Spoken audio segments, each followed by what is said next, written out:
your host, Luis Manzano. Okay, at na naman po tayo. Magandang hapon sa inyo.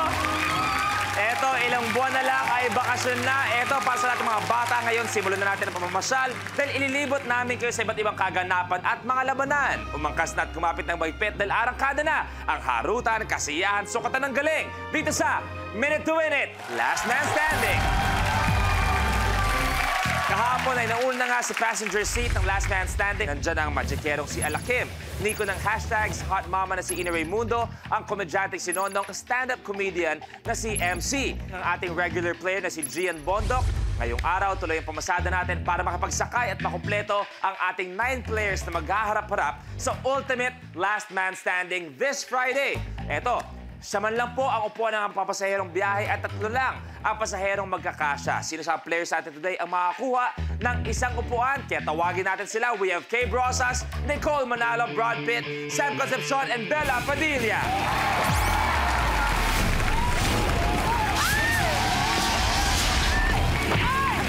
Wow! Bagong-bago. Pero eto, magandang hapon sa aking mga players. Welcome back sa inyo. Pero eto, may humahabol at sasabit sa ating pamamasyal isang kapamilya hung actor na siguradong kikiligin ng mga kababaihan dito. Tawagin natin, Dominic Roque!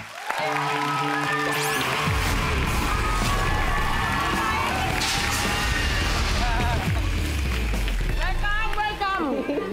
Ay, grabe! Grabe. Teka. Isa-isay mo. Sam, kay Sam ka muna, Kay. I-welcome mo muna si Sam, Sam, syempre. ano ba naman? Sam! Oh, si Dom. Well, i-welcome mo si Dom dito. At syempre, may isa pang lalaki. I-welcome mo. Ano At ba? panibagong araw, lahat kami nakapag-BS, nakauwi kami lahat, nakapag-BS kami. Ikaw, yan pa rin suot mo. Sabi ng parents ko, don't change. Don't change. Stay as you are. Okay, Brad, para sa Last Man Standing, kung sinong hindi makagawa or last makagawa ng challenge, we'll have to say goodbye. Ang huling 2 matitira will get a guaranteed 20,000 pesos. At yung dalawa ay mag-head-to-head. Isa lang pwede maging Last Man Standing at yun ang maglalaro para sa 1,000,000 piso. Kaya naman eto na. Sino kaya ang unang mag-go-goodbye? Tingnan natin ang unang blueprint. Posted shootout. Sa challenge nito, pwedeng dumaan sa target training ng player, pero small time lang.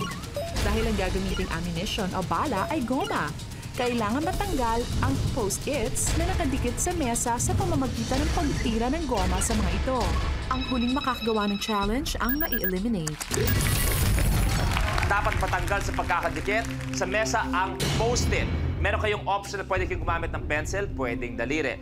Players, post-it shootout, enjoy. The game begins in 3, 2, 1. Go! Pwedeng daliri, pwedeng pencil. Mas malakas dapat para matanggal.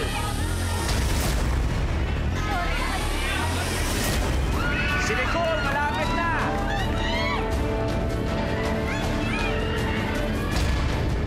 Dapat sa medyo baba niyo tirahin. Kaya mo yan. Nicole, good! Kailangan sa base mo tirahin siya para si Mama. Dom, good!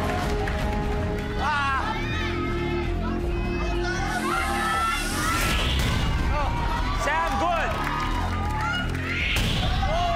Brad, good! Ako na laban! Kay versus Bella! Ewan ko sa'yo! Bella, kaya mo talaga yan. Naniniwala ako sa'yo. Bella!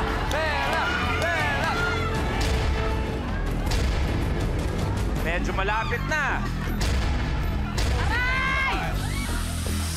Yun na! Yun na! Tumatama na!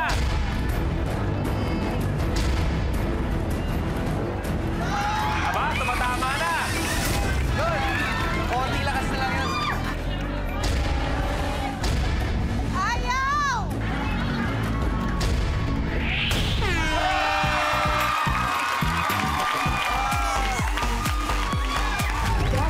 Your game's over. Tapos ang challenge, Bella. Hope you're okay, pero hindi mo nagawa ang challenge. Kaya naman, ikaw ang unang mag-goodbye for today. Palapakan natin si Bella. We'll see you again. Thank you, guys. Maraming salamat, Bella. You may take a seat. Okay, anong pakiramdam? Pakiramdam, unang-unang challenge na nagawa mo. Ang kailangan lang pala na, mukha ni Brad Pitt na nasa utak ko ng last. Motivation. Yun ang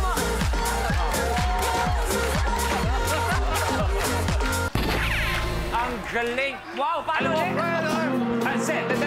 dali. Maganda, si Sam muna hahataw. Oh.